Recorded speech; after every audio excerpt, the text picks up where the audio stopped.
L'Union interparlementaire produit un palmarès relativement à la proportion de femmes dans les parlements.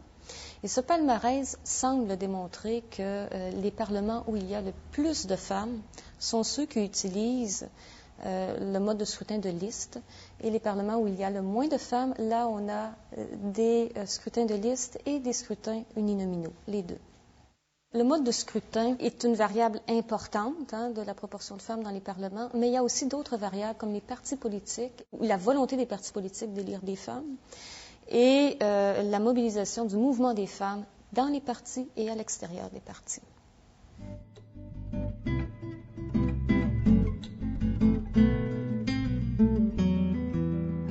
Outre le mode de scrutin, une stratégie là, très puissante pour permettre l'élection de femmes ou l'accès de femmes au Parlement, ce sont les quotas, qui peuvent être obligatoires ou qui peuvent être volontaires.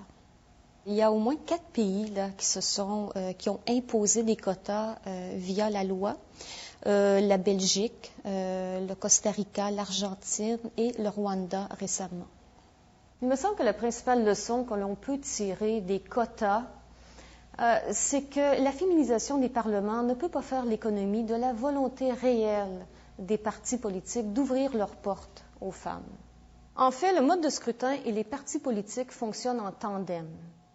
Le mode de scrutin, je pourrais le comparer à un tamis.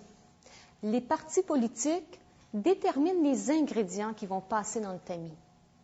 C'est en ce sens-là que mode de scrutin et partis politiques sont indissociables à l'élection de femmes en politique.